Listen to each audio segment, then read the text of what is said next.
Hello, I'm Sunny Williams. I'm up here on the International Space Station. So this is Node 2. This is a really cool module. Of course, most of these modules you'll see they have 4 sides and they're put together. That way we could sort of work on a flat plane, either a wall, a floor, another wall, or the ceiling. But you know, again, all you have to do is turn yourself and your reference changes. The reason I'm bringing that up is because this is where 4 out of 6 of us sleep. And so people always ask about sleeping in space. Do you lie down? Are you in a bed? Not really, because it doesn't matter. You don't really have the sensation of lying down. You just sit in your sleeping bag. So here's one sleep station right here. I'm going in right now. You can follow me if you want. So I'm inside. It's sort of like a little phone booth, but it's pretty comfy. I've got a sleeping bag right here that we sleep in, so we don't have sort of like a little bit of a cover. We don't fly all over the place. But you know, you can sleep in any orientation. I have it sleeping, feeling like I'm standing up right now, but like you saw, I'm on the floor. But it doesn't matter if I turn over and I sleep upside down. I can't have it, I don't have any sensation in my head that tells me that I'm upside down, so it really doesn't matter. The sleep station is also like a little office. We've got a computer in here. As you can see, we've got a couple little toys. I've got some books. I've got some clothes and other things that make it sort of like home. I'm coming out.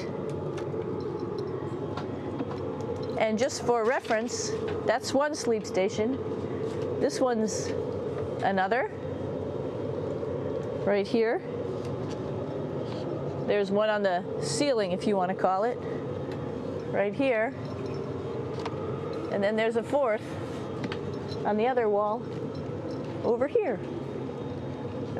So all of us sleep in a little bit of a circle.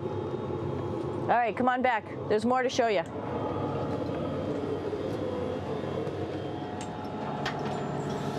I know that there's some questions about how to use the bathroom and how do you actually live in space like normal, like at home. I mentioned real quickly about getting up in the morning and brushing your teeth and washing your face. Well, how do you do that? Well, here is the bathroom essentially. You get up in the morning and we have a little kit and it has all the essential things that you need, like your toothbrush and toothpaste and brush. See how much better the brush makes my hair look? I'm just joking. It still stands up straight. It doesn't matter where you are. It's always going to stand up straight while you're up in space. A lot of people ask about toothbrush and toothpaste.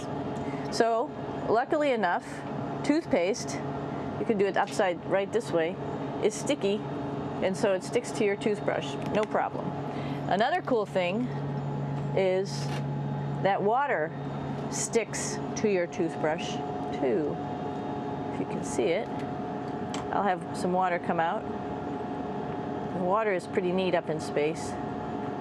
It'll stick to your toothbrush and it will make a big bubble. And that's just by surface tension. And then you can drink it. So a lot of people ask about what do you do with the toothpaste after you brush your teeth.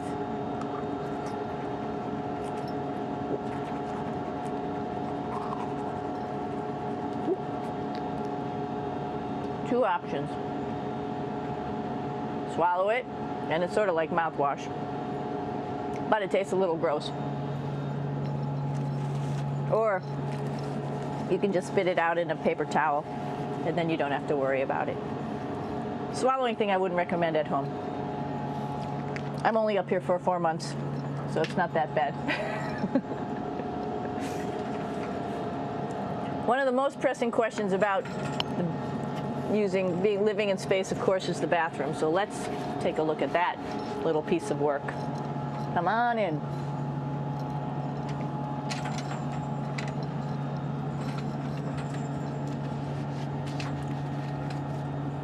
Here we are at the throne. This is awesome. You might see the little You might have noticed the little moon on the outside. This is our orbital outhouse right here.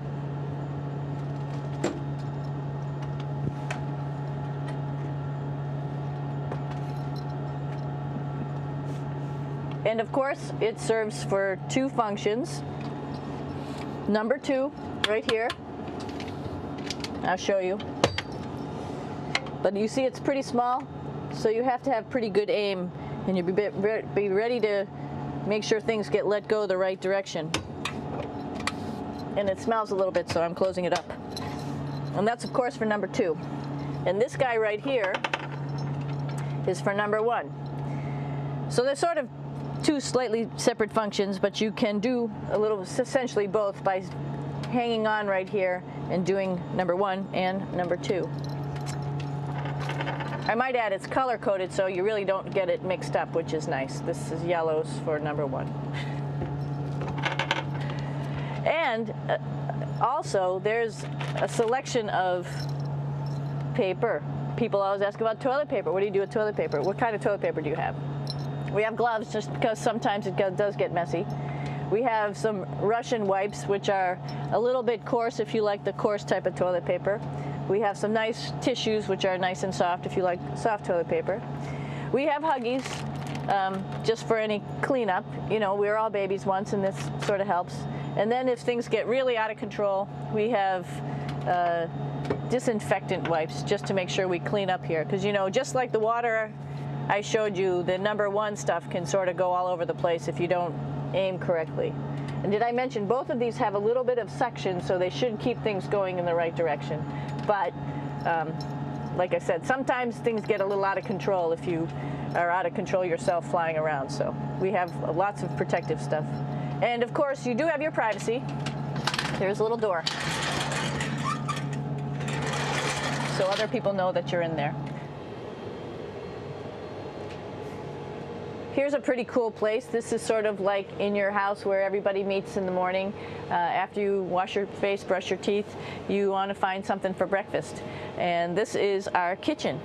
You might notice there's all sorts of foods here. It's like opening the refrigerator. You got all your different stuff that you want to have: drinks, meats, eggs, vegetables, cereals, bread, snacks. And that's a good place. That's where you find all the candy. Side dishes, and then some little power bars just in case.